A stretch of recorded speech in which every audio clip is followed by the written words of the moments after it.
Salam, selamat pagi. Jumpa kembali di Renungan HKIP Sat Solo, Sabtu 24 Januari 2025. Sebelum kita mendengarkan firman Tuhan, marilah kita berdoa.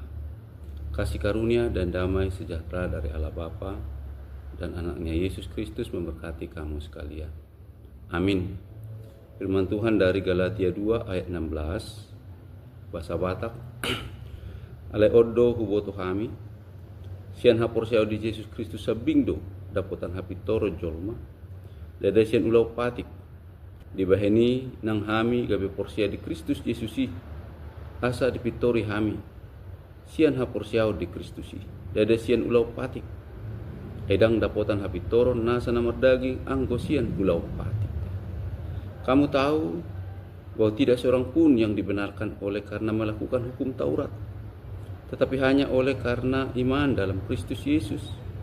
Sebab itu kami pun telah percaya kepada Kristus Yesus, supaya kami dibenarkan oleh karena iman dalam Kristus, dan bukan oleh karena melakukan hukum Taurat.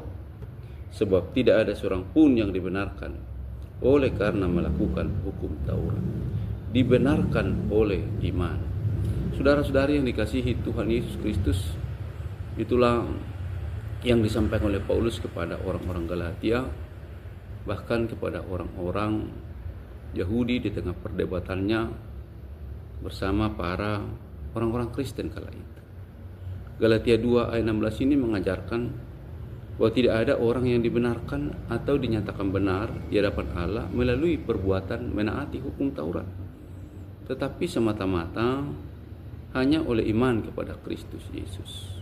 Saudara-saudara yang dikasihi Tuhan Kristus, di Galatia pasal 3 ayat 24 firman Tuhan berkata bahwa hukum Taurat adalah penuntun bagi kita sampai Kristus datang, supaya kita dibenarkan karena iman. Hukum Taurat itu menuntun kita untuk menyambut dan menerima Yesus yang akan kita imani, yang kita imani.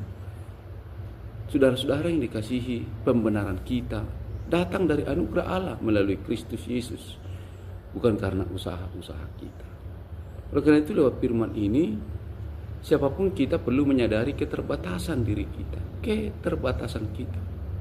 Bahkan kita tidak sanggup untuk melakukan hukum Taurat itu. Saudara-saudara, seringkali kita terjebak dalam pola pikir bahwa untuk diterima oleh Tuhan, kita harus menjadi orang baik terlebih dahulu. Kita merasa harus melakukan ini dan itu dulu, baru Tuhan mau sayang dan menerima kita. Tetapi sesungguhnya tidak seorang pun yang dapat dibenarkan karena melakukan hukum Taurat atau perbuatan baik. Karena apa? Karena standar Allah itu adalah sempurna. Tak seorang pun kita dapat memenuhinya. Sebagai manusia yang berdosa, usaha sehebat apapun yang kita lakukan tidak akan pernah cukup untuk membayar hutang dosa kita. Sebaik apapun kita melakukan hukum Taurat, tidak akan cukup membayar hutang dosa kita.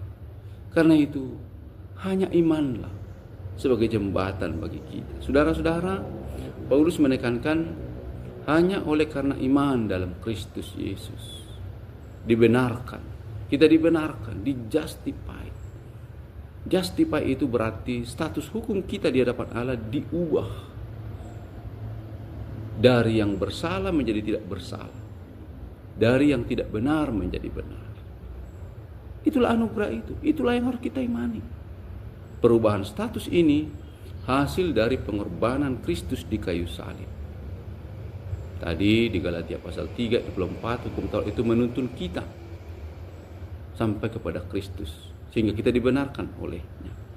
Saudara-saudara yang dikasihi Tuhan Kristus, tugas kita ialah percaya untuk selamat, beriman untuk selamat, beriman atas anugerah, hanya oleh iman. Martin Luther bilang, sola fide. Saudara-saudara, iman adalah tangan dan hati yang terulur untuk menerima hadiah keselamatan yang dari Allah dalam Kristus Yesus. Mengimani Kristus, beriman pada Kristus, menjadi kebenaran kita. Maka marilah hidup dalam iman. Marilah hidup dalam percaya pada Kristus. Sebab lewat percaya padanya, kita sungguh-sungguh telah dibenarkan. Amin, kita berdoa. Puji syukur dan terima kasih. Ya Allah dalam Yesus Kristus, anugerah-Mu bagi kami nyata lewat Yesus Kristus. Kami mengimaninya, mempercayainya, meneladaninya, merangkulnya, bahkan hidup berjalan bersamanya. Bantulah kami terus beriman padanya, memegang teguh iman kami, karena lewatnya kami dibenarkan, lewatnya kami diberi kehidupan, keselamatan, bahkan berkat-berkat di tengah hidup kami. Kuasa-Mu nyata lewat Yesus Kristus bagi kami. Berkati umat-Mu hari ini. Ini doa syukur pujian penyembahan kami dalam Yesus Kristus Tuhan kami. Amin.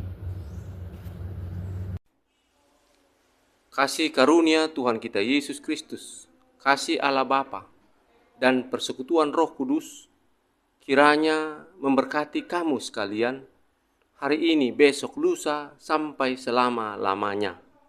Amin.